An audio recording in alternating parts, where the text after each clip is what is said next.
Bonjour à tous. Alors, je me présente, je suis le frère Kylian, pour ceux qui ne me connaissent pas. Euh, je vais me répéter et je suis vraiment désolé, à chaque fois que je passe ici, je le dis, mais à chaque fois que je viens pour prêcher, pour apporter la parole, vous dites toujours tout ce que j'ai envie de dire. C'est compliqué.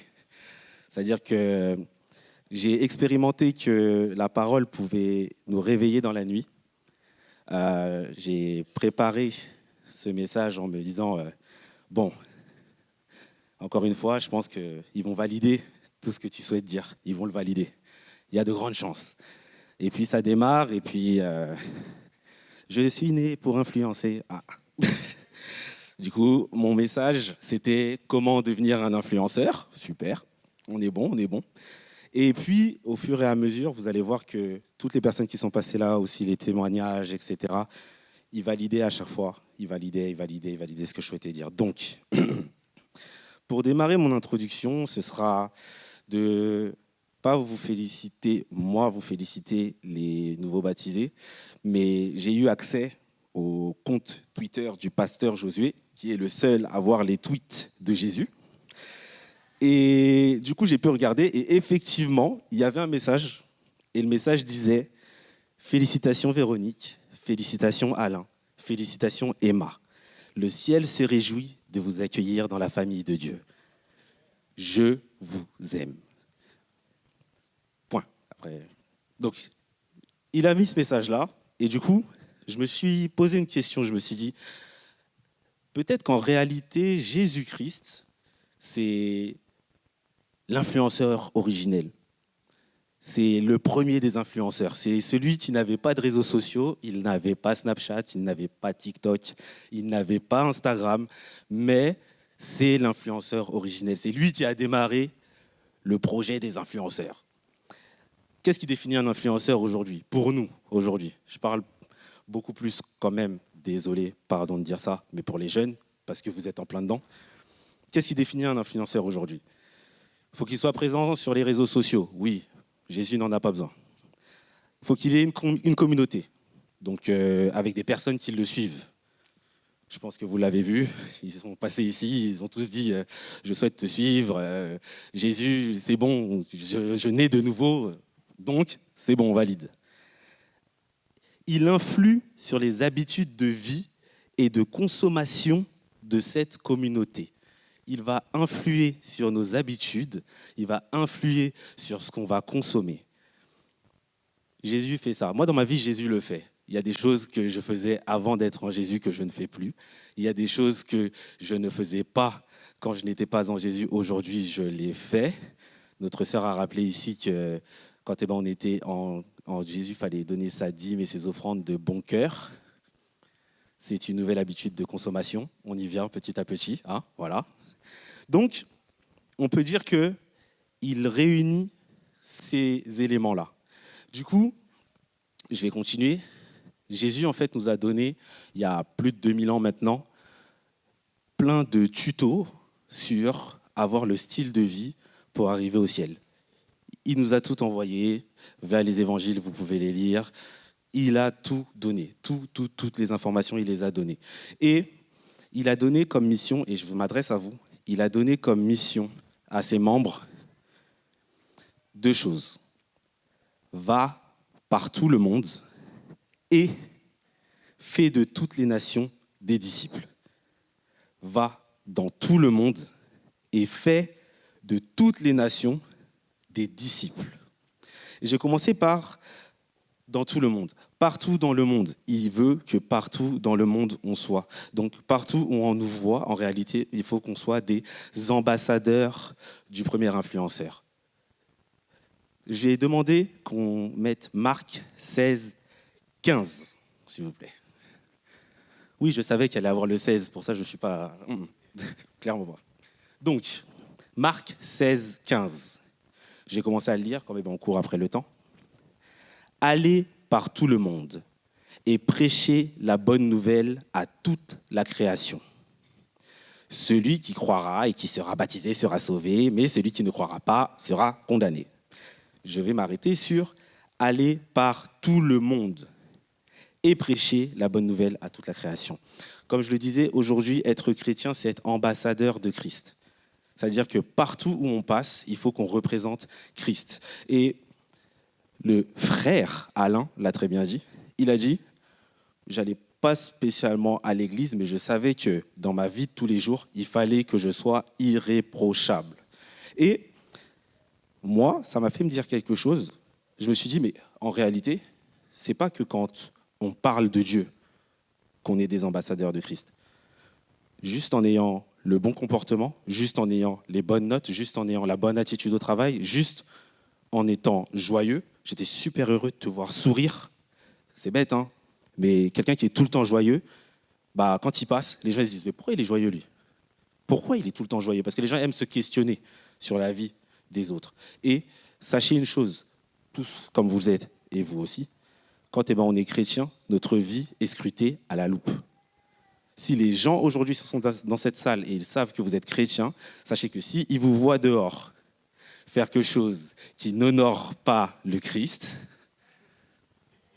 oui, ceux qui rigolent le savent déjà, mais je vais le dire pour les autres, ils vont le dire. Il n'est pas chrétien, lui. C'est pas lui, il nous a invités à son baptême. C'est pas elle, elle nous a invités à son baptême, mais elle a témoigné. C'est ça qui va se passer. On est ambassadeur de Christ. C'est très important à savoir. Sachant que moi, souvent, ce que je fais aussi quand j'invite les gens, c'est que j'invite les gens à l'église et qui ne connaissent pas l'église, ou que quand je parle de l'église, ils ne connaissent pas l'église, je regarde leur réaction avant de me dire oui ou non. Et très souvent, ce qu'ils font, c'est qu'ils me parlent de mes frères et sœurs de la louange. Alors qu'ils ne les connaissent pas. Hein. Mais très vite, ils me parlent de ça. C'est la première chose qui sort de leur bouche. Aller à l'église. L'église où les gens ils chantent.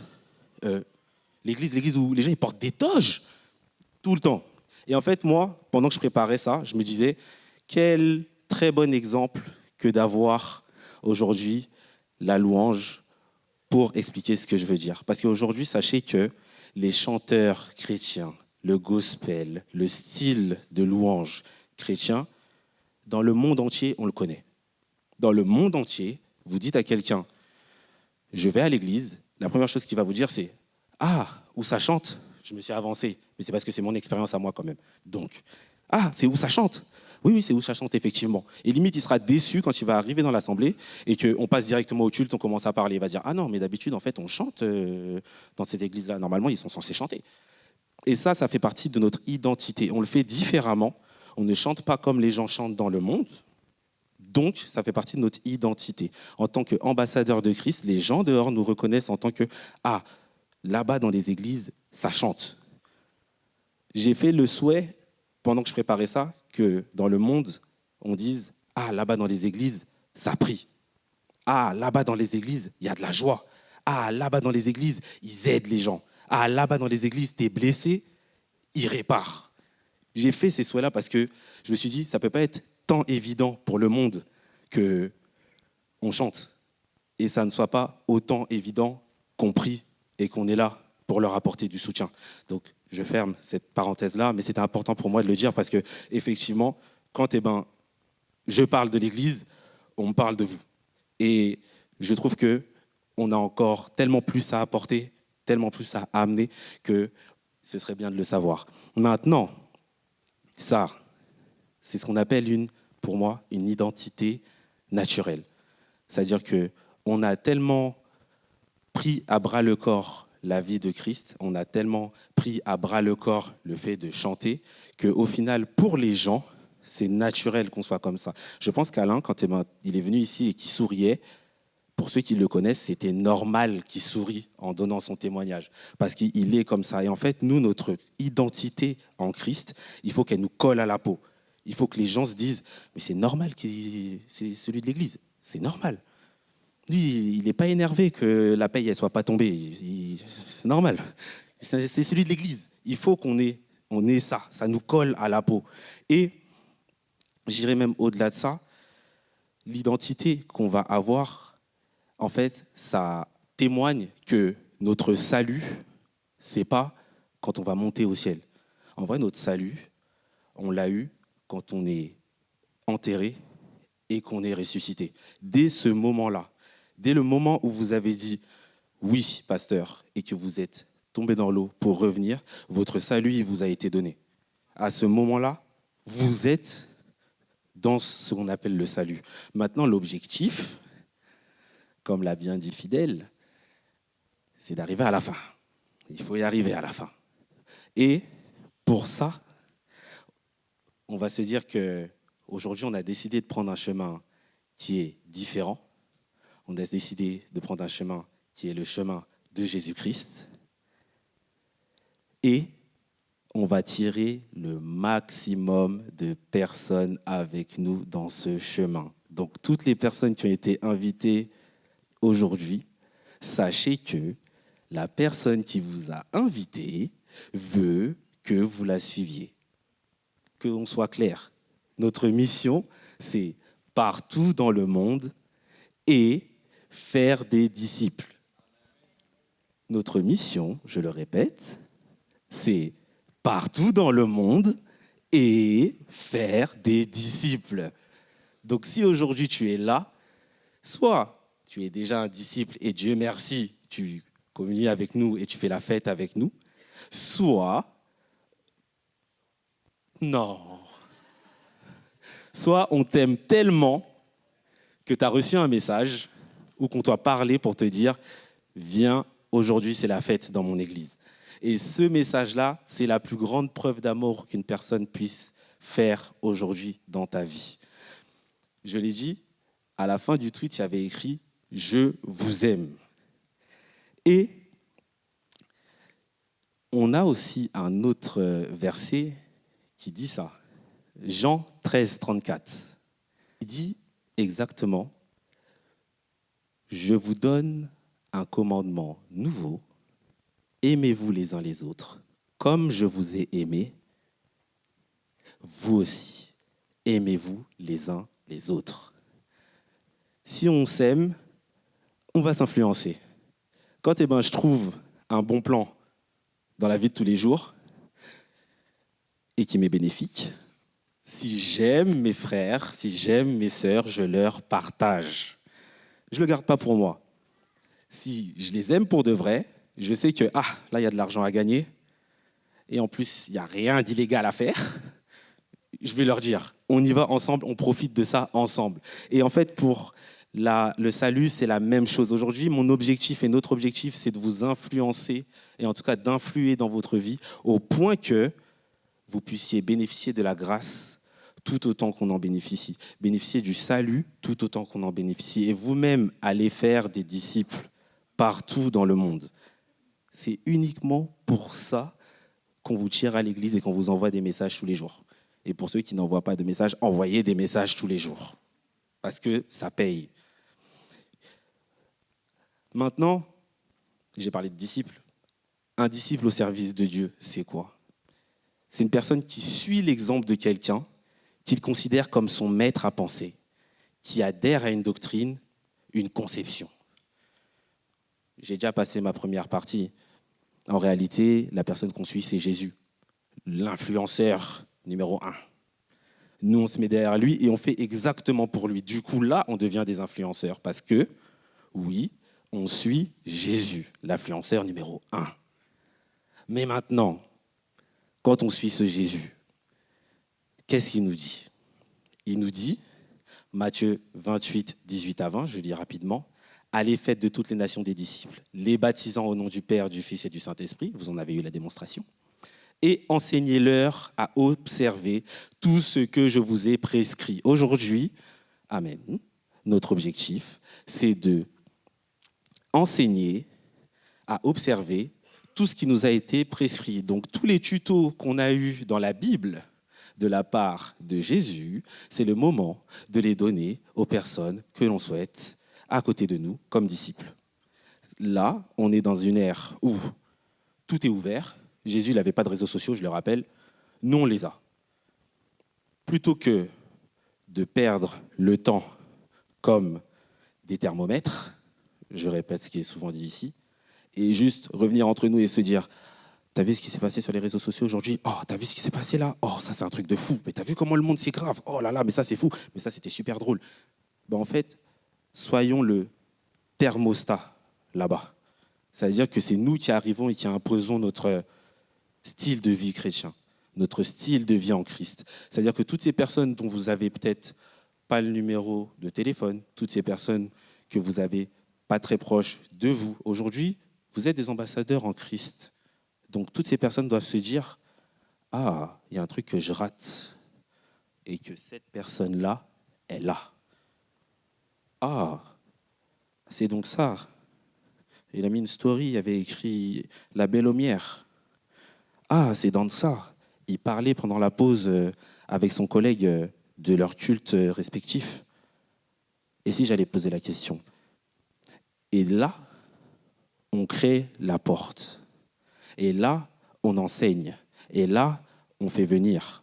Et là, on a des disciples. Il y a des gens qui croient parce que Dieu peut toucher tout le monde. Donc, il y a des gens qui croient et du coup, le Saint-Esprit touche et du coup, il y a des baptêmes et du coup, il y a un nouveau disciple. Et s'il y a un nouveau disciple, qui est-ce qui gagne? C'est notre équipe. 0-3, 1-3, t'as compris? Du coup, aimer pour influencer. Je t'aime, je te parle de Dieu. Je t'aime, je fais en sorte que tu sois avec moi dans l'armée de Dieu. Je t'aime. Je suis toutes les semaines dans ton quotidien à te dire Dieu est bon, Dieu est grand, tu devrais venir. Dieu est bon, Dieu est grand, tu devrais venir. Je suis là. Et tu sais que si tu parles avec moi, à un moment donné, je vais te parler de Christ.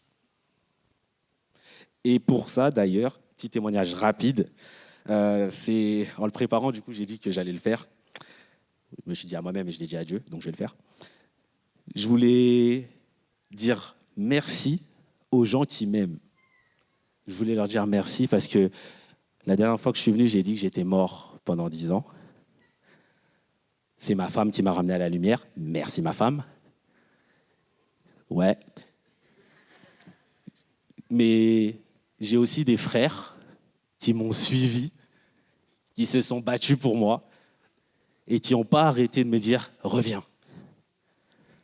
Merci David. Merci Jordi qui est là. Lui, il ne le sait même pas qu'il l'a fait pour moi. Mais je sais qu'il m'aime du coup. Merci Christian.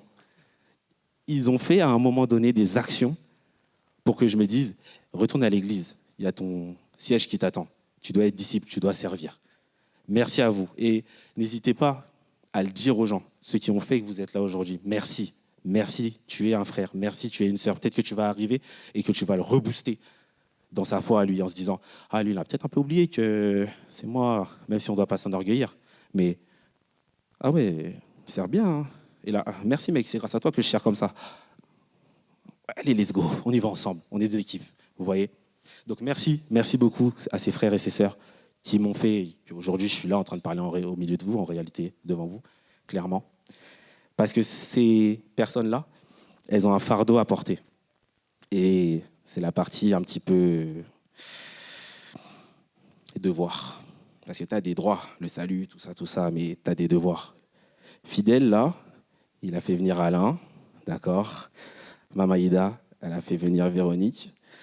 Sachez que quand vous ramenez quelqu'un à l'Éternel, bah Dieu, il vous pose des questions sur cette personne. Qu'est-ce qui devient celui que tu m'as présenté? Ah là, en ce moment, il ne vient plus trop, il travaille. Qu'est-ce qui devient celui que tu m'as présenté? Ah, tu sais, en ce moment, c'est difficile dans sa famille. Non. Aujourd'hui, vous êtes responsable des gens que vous amenez à l'Éternel. Et vous savez quoi? Les gens qu'on ramène à l'Éternel, être responsable d'eux, c'est un fardeau qui est doux et léger. Moi, je suis content que quand des personnes viennent grâce à moi à Dieu, bah, ils évoluent, prendre de leurs nouvelles. Je suis content de parler de Dieu avec eux parce qu'en réalité, bah, il n'y a rien de mieux. On s'échange les bonnes pratiques, on continue en tant qu'armée à avancer. Et là, j'en arrive du coup à ma conclusion. Je vous aime. Ils ne sont pas habitués. Mais c'est vrai, je vous aime. Et j'accepte avec joie le fardeau de répondre de vous quand Dieu me demandera « Que devient mon fils, ma fille ?»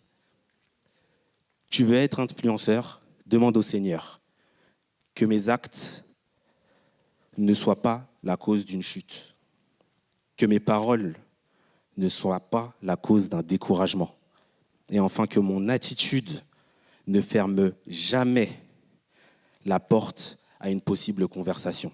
Aujourd'hui, on sauve par d'énormes manières, d'une multitude de manières. Et je finirai par là, car ma mission est d'influencer. Ma mission est de faire des disciples dans le monde entier. Ma mission est d'influencer. Ma mission est d'aimer.